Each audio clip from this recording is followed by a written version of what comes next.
यहां तक पढ़ाए थे ना। अब हमें देखना है इसके आगे।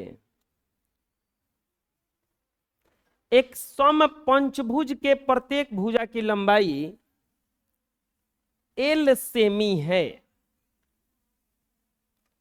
कोई सम पंचभुज है और उसके प्रत्येक भुजा की लंबाई जो है एल सेमी है। प्रत्येक भुजा की लंबाई, पंचभुज कैसा होता है? 5 को भुजा होता है उसमें। कौ को भुजा होता है? 1 2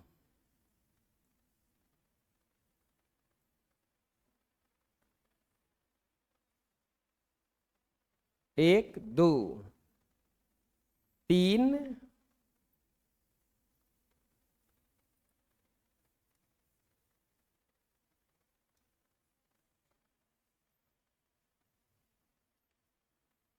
3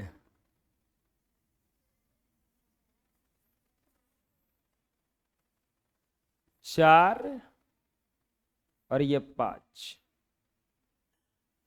कुछ ऐसा होता है।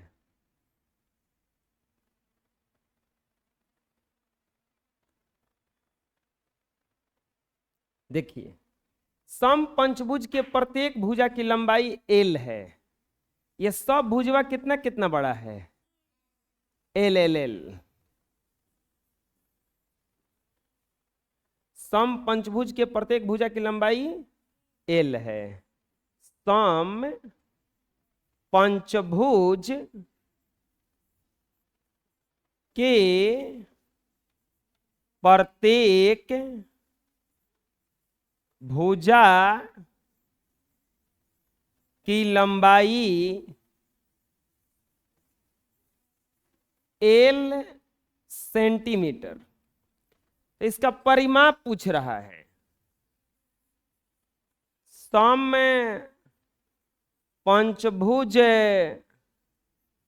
का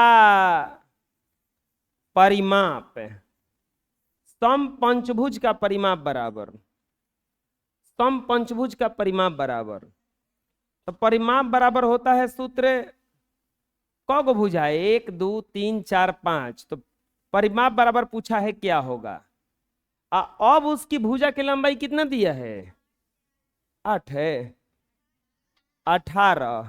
तो लिखेंगे सम पंचभुज का परिमाप।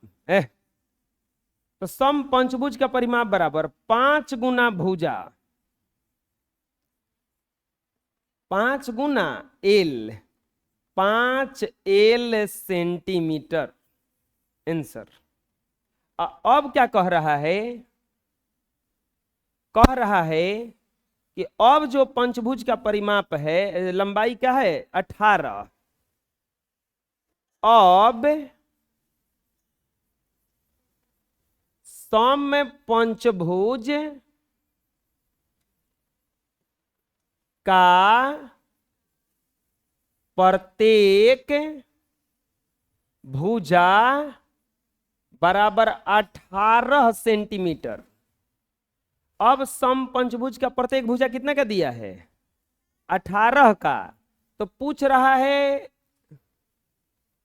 सम पंचभुज का परिमाप बराबर व्हाट? सम पंचभुज का परिमाप बराबर व्हाट? लिखेंगे सम पंचभुज का परिमाप। तो फॉर्मूला क्या होता है? 5 गुना भुजा, 5 गुना। अब बताओ 5, अब भुजा कितना है? 18 ना। तो 18 5 कितना हो जाएगा? 90 सेंटीमीटर। आंसर आया समझ में? बना लो। अगला, निम्नलिखित स्थितियों के लिए बीजीय व्यंजक लिखिए।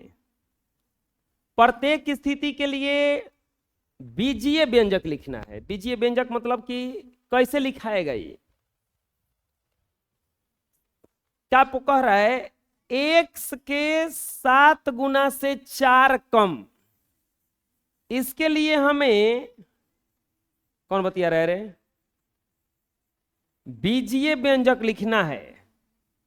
और क्या दिया है, एक्स के 7 गुना से 4 कम, तो एक्स का 7 गुना मतलब 7x, इससे 4 कम यानी कि 4 घटा दीजिए,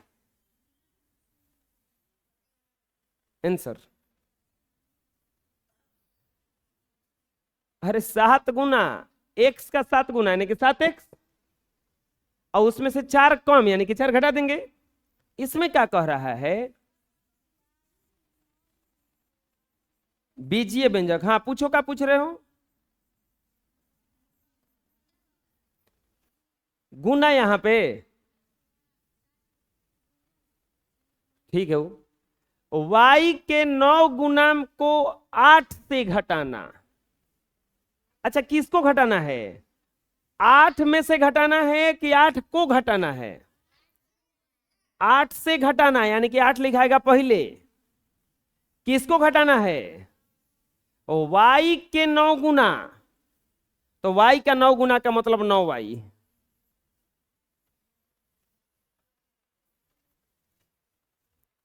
बुझा रहा क्या कर रहे हैं हम, जेड को -5 से गुणा करके परिणाम को -3 से घटाइए।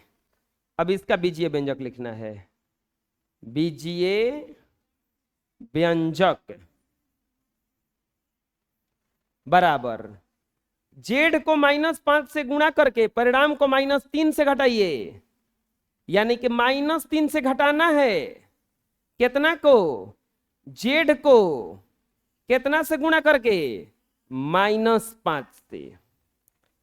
बोर्ड मास पढ़े हैं, गुणा का क्रिया पहले होता है, तब -3 आई माइनस माइनस करेंगे तो हो जाएगा +5 जेड, आंसर।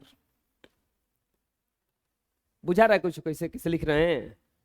आपको क्या करना है कि बार बार इसको पढ़ना है, बार बार पढ़िएगा तो समझ में आ जाएगा। एक्स के 7 गुना को 4 से कम, तो एक्स का 7 गुना 7x - 4, और y के 9 गुना को 8 से घटाइए, तो 8 में से घटा दिए 9 गुना, जेड को 5 से गुणा करके परिणाम को -3 से घटाइए, तो -3 में से घटा दिए, बना लो। अगला देखो,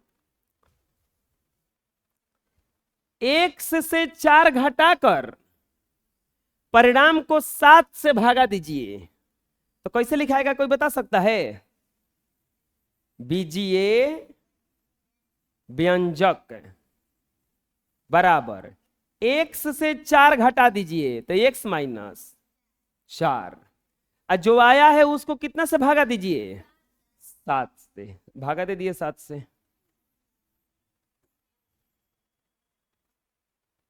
बुझा रहा कैसे लिख रहे हैं, y को -4 से गुणा करके और परिणाम को 13 से भागा दीजिए, बीजीय व्यंजक बराबर, और y को किससे गुणा करना है, 4 से कि -4 से, और y गुना -4, इसका जो परिणाम आया इसको 13 से भागा देना है, तो भागा क्या हो जाएगा 13, यानी कि ये हो जाएगा -4y अब बाटा में 13। पता चल रहा किसे हो रहा है, जेड में 3 जोड़कर परिणाम को 2 से गुणा कीजिए, जेड में 3 जोड़िए, बीजीय व्यंजक,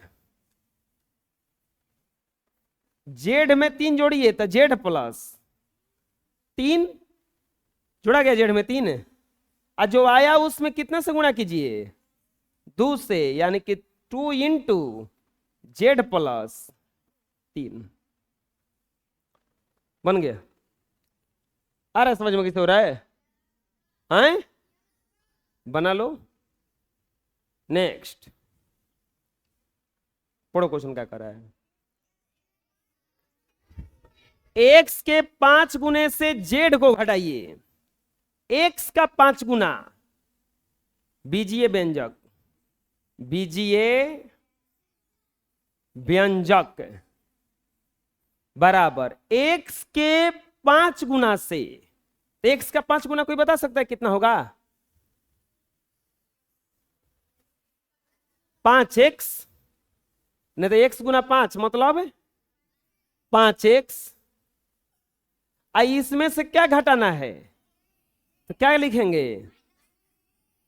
-z। बिल्कुल सही जवाब। बुझाया कैसे हुआ? y के 3 गुने को 15 से घटाइए।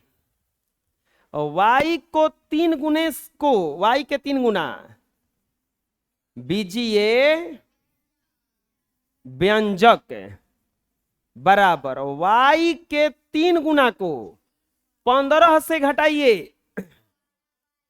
15 माइनस 3y, और 3y का मतलब 3 गुना y ये होता है। 3y का मतलब क्या होता है? 3 गुना y। बना लो। नेक्स्ट पढ़ो क्वेश्चन क्या कर रहा है। x कॉमा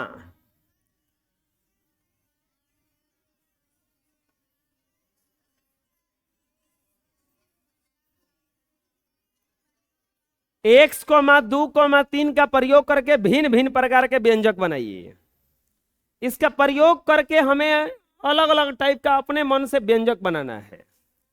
प्रत्येक व्यंजक में x अवश्य रहे, सब में x रहना चाहिए।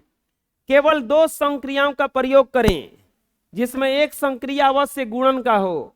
केवल योग, व्यकलन और गुणा का ही प्रयोग करें। मतलब केवल जोड़ना है, घटाना है और गुणा करना है। मतलब हमें इसका प्रयोग करके अलग अलग टाइप से कुछ लिखना है। को लिख सकते हैं जैसे ऐसे लिखना है। हल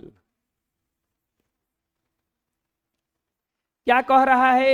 x 2 और 3 का प्रयोग करके भिन्न भिन्न व्यंजक लिखना है। क्या करना है? भिन्न भिन्न व्यंजक लिखना है। चलिए व्यंजक लिखते हैं।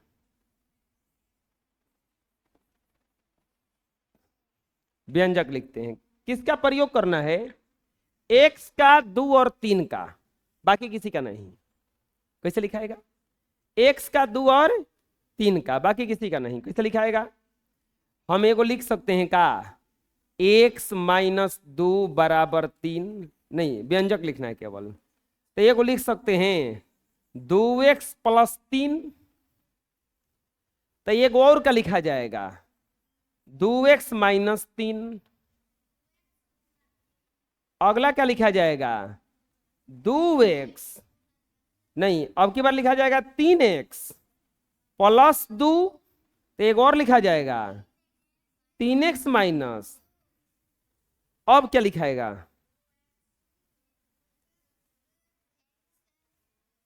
दो एक्स। अब क्या लिखोगे? 3 भी लिखना है अगर हमें। माइनस, तो होना क्या है? 2x - 3। कोनो, अब देखो एक बार है 2x का मतलब क्या हुआ? 2 गुना x, 2 गुना x। एक बार गुणा प्रयोग हो गया तब दोबारा नहीं होगा।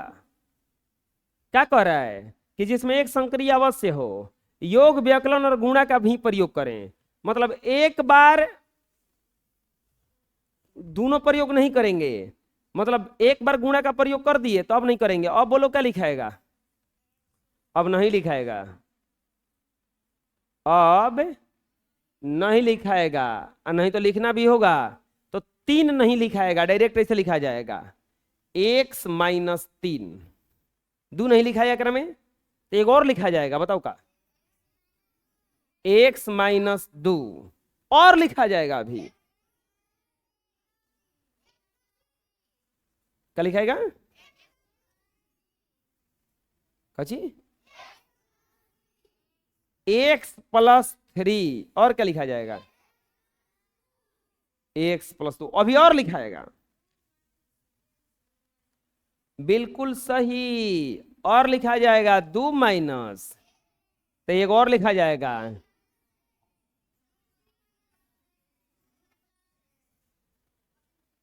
अब नहीं लिखाएगा,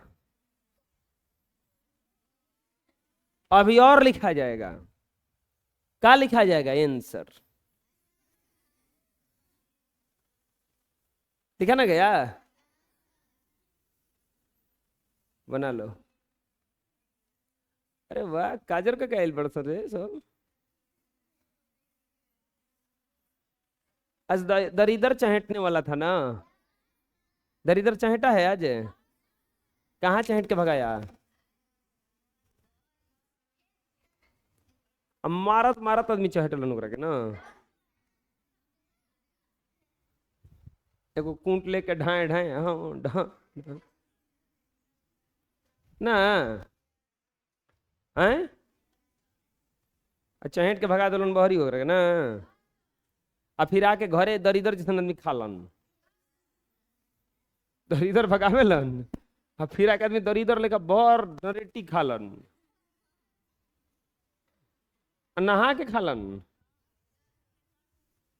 ना, आ काजर का लेवलन।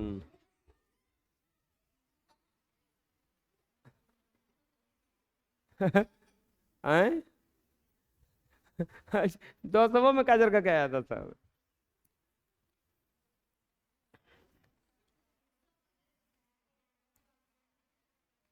कल जानते हो 7वां 8वां में अंताक्षरी हुआ था, कल कहे थे का? अब में गाना का अंताक्षरी हुआ था, लइकवा हारने लगा तो एगो गीत गाया सब, मामा हाली हाली। कल सुनाए थे का तू लोगो? अरे वो गाया बड़ा हंसी छूटा, मामा हाली हाली, मामा हाली हाली मिली घोटावा हो मामा मामा, जैसन बकरी के पूछ वैसन मामा के मूछ, मामा हाली हाली।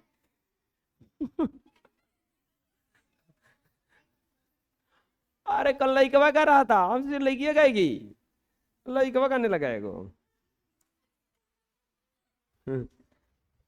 अब बोले ना हम, हमको याद पड़ गया बेचारा के, हम कहे कि अरे हाली हाली गाओ, तो बस हाली हाली गाने लगा, मामा हाली हाली। एक चुनाव में सफल प्रत्याशी ने 1 मत प्राप्त किए। देखो चुनाव जब भी होता है तो 2 लोग खड़ा हो जाते हैं, कुछ उसको वोट मिलता है, कुछ इसको वोट मिलता है, इसी वोट को मत कहा जाता है। इंग्लिश में इसको वोट कहा जाता है। क्या कहा जाता है? वोट।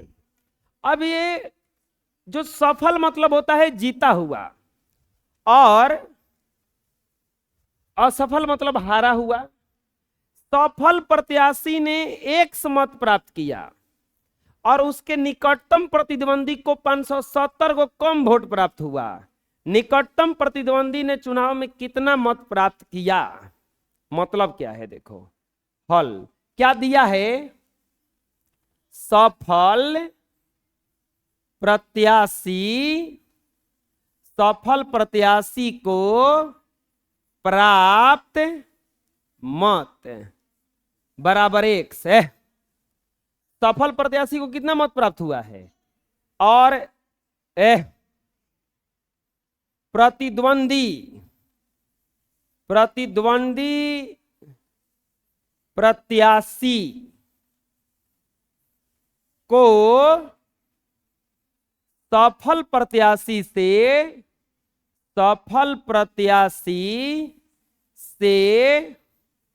1 मत कम प्राप्त हुआ है।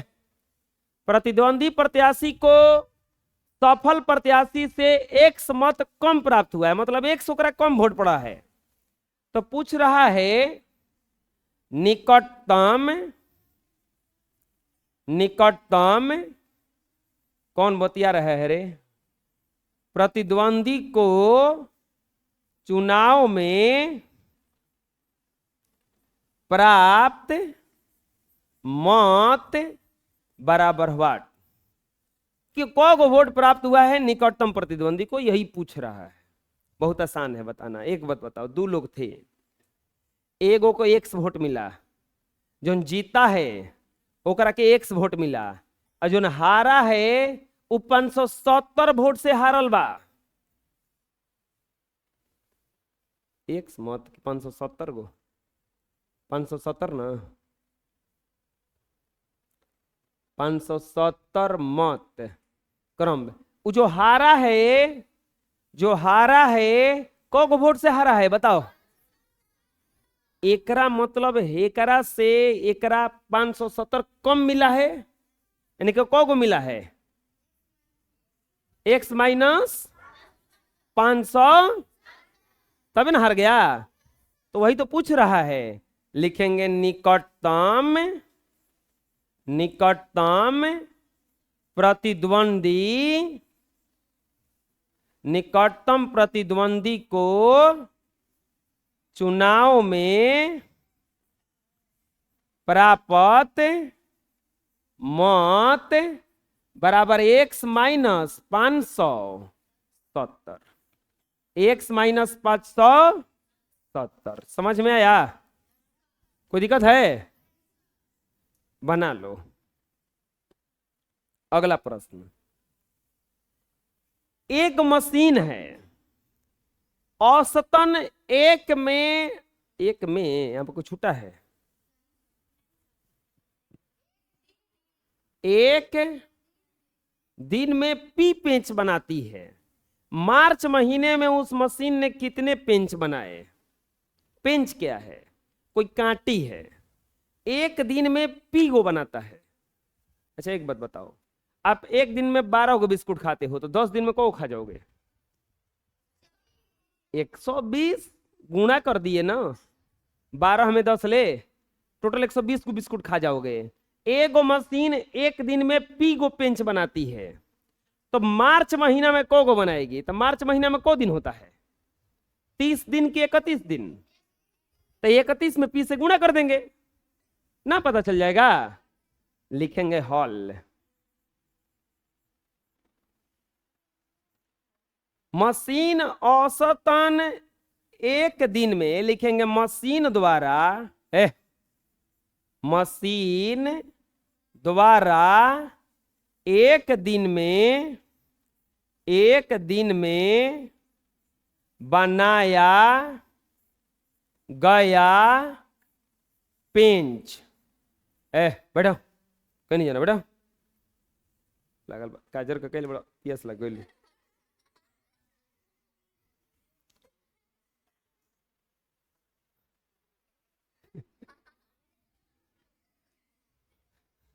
काजर दुए को तू होता है, एगो देखे हैं वो बियाह में कुछ तो रहता है ना, कहलाता है लइकवा के क्या कहा जाता है? दुल्हा। हाँ, वो करा कर पोत देती है। ये भाई दरिदर वाला दिन लइकवन के पोत देती है। 2 दिन होता है, वो करा कर पोत देती है, एकदम ऐसे गजब लगता है, वो एकदम बानर जैसा लगता है देखने में। नहीं लगता है जी? देखने में अब सबको यही से करके देखता है, ओ ये बानर जी हवन। और ऊपर से बानर वाले को झालमुरी पहना देता है सब। हाँ, और वो में माला।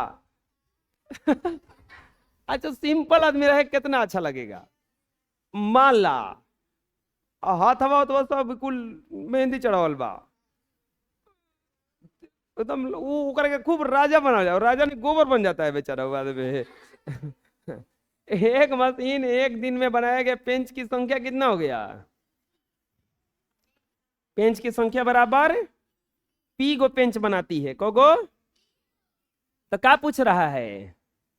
मार्च महीने में बनाए गए पेंच की, कौन है रे? संख्या बराबर व्हाट। मार्च महीने में बनाए गए पेंच की संख्या पूछा है कि कितना होगा। चलिए चेक करते हैं। लिखेंगे मार्च महीने में कुल दिन। मार्च महीना में कितना दिन होता है? 31 दिन। मार्च महीना में कुल दिन कितना हो गया? 31 दिन। तो इसीलिए मार्च के है महीने में कुल बनाए गए पेंच की संख्या। मार्च महीने में बनाए गए कुल पेंच की संख्या बोलो कितना हो जाएगा? 31 गुना पी बराबर 31 पी। कौ को टोटल पेंच बना है? आ गया समझ में? अच्छा कोई बता सकता है अप्रैल में कौ को बनाएगा? 30 पी। अब फरवरी में कौ को बनाएगा? 28 पी। पूरे साल में कौ को बनाएगा? 365। सुजीत जो है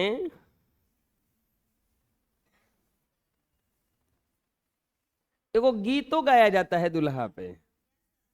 आँखिया तोरे नीरे खूर दुल्हा कजरो नारे, माई तोरे बौराहिन बारे जाने रे दुल्हा कजरो नारे। सुना है? जाने तो हम सुना दिए ना, तो लोग का गदह जन्म छूट गया। अब नहीं तो जो गदहा में जन्म होता। नहीं सुने हो ना? अच्छा मामा हाली हाली सुने थे सब है? बड़ा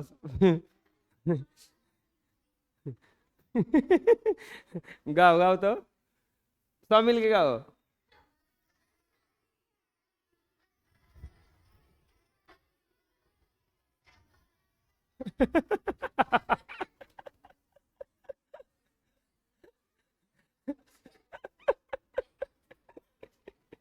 बड़ा बढ़िया गा रहा है रे।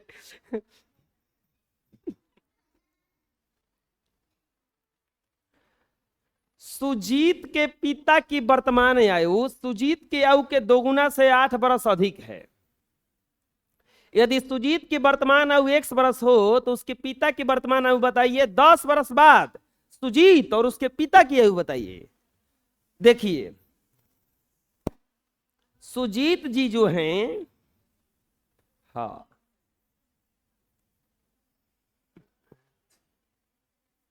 क्या पूछ रहा है? सुजीत के पिता की वर्तमान आयु। सुजीत के पिता की वर्तमान आयु बराबर व्हाट? सुजीत के पिता की वर्तमान आयु बराबर व्हाट? कह रहा है कि सुजीत के पिता की वर्तमान आयु सुजीत की आयु के दोगुने से 8 वर्ष अधिक है। सुजीत की आयु कितना दिया है? कोई बता सकता है इसमें पढ़ के? सुजीत की आयु कितना दिया है? X वर्ष। सुजीत की आयु कितना दिया है? तो अब देखो सुजीत के पिता की आयु निकल जाएगा। सुजीत के पिता की आयु। अच्छा सुजीत की आयु नहीं, सुजीत का वर्तमान आयु। वर्तमान आयु बराबर X वर्ष। तो सुजीत के पिता की वर्तमान आयु बराबर कितना? 10 वर्ष कहां ले? पढ़ो यहां पे। सुजीत के पिता की वर्तमान आयु सुजीत की आयु का दोगुना, तो एक और दोगुना कितना हो जाएगा? 2x से 8 वर्ष ज्यादा प्लस 8। समझ में आया? आंसर हो गया ये। अरे वर्तमान आयु ने पूछा था, हाँ कह रहे हो भाई, वर्तमान आयु ने पूछा है। अब दूसरा में क्या बोला है? 10 बरस बाद सुजीत और उसके पिता की आयु क्या होगी? लिखेंगे 10 वर्ष बाद सुजीत की आयु। सुजीत की आयु, अभी सुजीतवा कौ साल के है? एक्स। तो 10 साल बाद कितना साल का हो जाएगा ये? एक्स प्लस 10 वर्ष। और सुजीत के पिता की आयु, सुजीत के पिता की आयु, अभी पिताजी कितने साल के हैं? 2x प्लस, येहू में तो 10 जुड़ेगा, तो कोई बता सकता है कितना हो जाएगा ये? 2x और प्लस, आप ऐसे मत जोड़ देना कभी, है एक्स वाला है ये, कभी है में जोड़ेगा नहीं। एक्स वाला एक्स वाला के साथ जुड़ेगा, अब बिना एक्स वाला के साथ जुड़ेगा वर्ष। इतना ही आंसर हो जाएगा। 10 वर्ष बाद ये हाल होगा। बता, समझ में आ गया? कोई दिक्कत है? बना लो।